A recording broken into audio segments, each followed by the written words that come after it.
What's up, guys? Welcome back to my channel. This video is the first video of this new series that I'm starting. It's called Programming in LeetCode. This is basically a really cool website with a bunch of problems that are exercises that you can try, and we're going to be going through a lot of them and trying to solve them.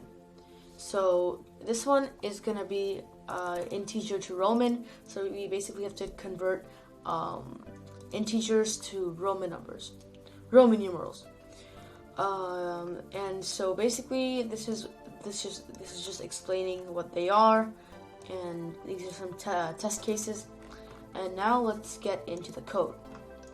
So first, what we're going to do is we're going to define a dictionary that matches every number with its Roman numeral counterpart. Every symbol in Roman numerals, we're going to match that with a normal number like this. And so these are going to be like the basis of basically the conversions. And now here, when we say we're going to ask the user for the input, whatever number they want to give, and then we're going to convert that to a Roman numeral. Now, this is just an exception handling that like if the user passes in 0, then we're just going to say sorry, the Roman number system does not include 0. So that's just one exception. Now let's get into the main conversion. First, we're gonna iterate through number. Remember, this is still a string, so we can iterate through it one digit at a time. And basically, we are going to be the element is basically just like a kind of like a counter to see which digit the number is in. Now we're gonna have zeros. It's a variable that basically determines the number of zeros that we need to put after the number in order to get a place value for that number. So, for example, if we're trying to do 2022, that's the current year, then we can convert that to 2000, then 20, and then 2. And so we're going to add them all together, and then we get the Roman numeral equivalent.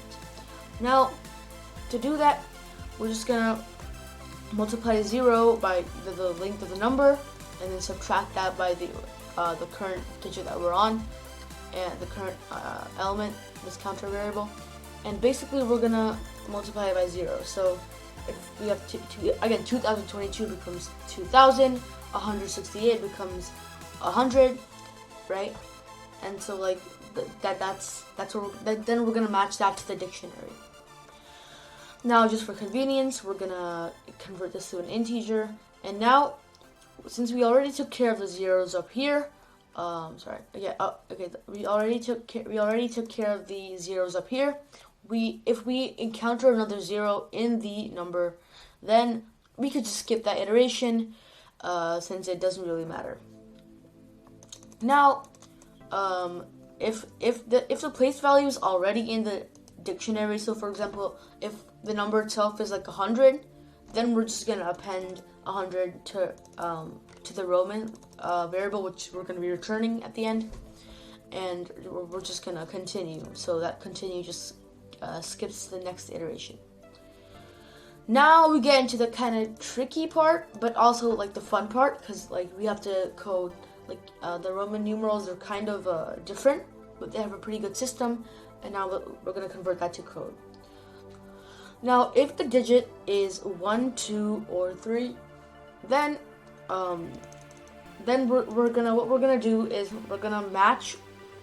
We're gonna take 1, the digit 1, then we're gonna append the number of zeros, and then we're gonna match that to the dictionary and multiply that by the number.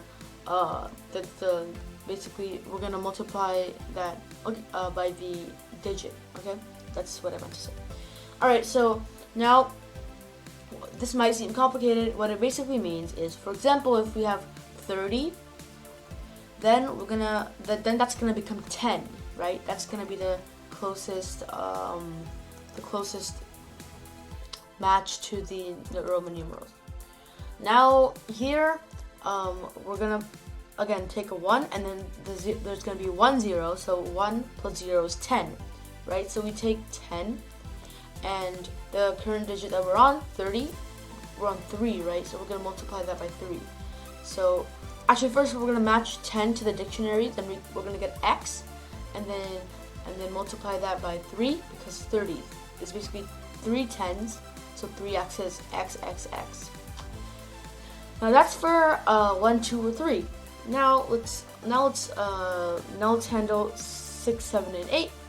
So basically here, first we're gonna take the 5 value, so that would be 5, 50, or 500, and we're gonna concatenate 5 and the number of zeros. So for example, again, if we have something like 600, then we're gonna first take the 500, which is going to be D right up here. So 5 and then plus 2 zeros, so 500.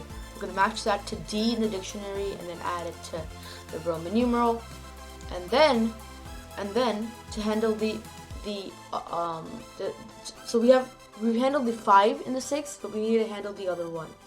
So here we're gonna take 1 and then add 2 zeros again, and so that's gonna be 100. We're gonna match that to the dictionary, and that's gonna be C. And basically here now we're gonna multiply that by I minus 5. What this is basically trying to say is that if we have something like 7, like there's 70, for example, first we're gonna take the 50 right over here, then we're gonna take the 20, and then we're gonna add 50 plus 20, or actually 50 plus 10 plus 10, and then we're gonna get 70.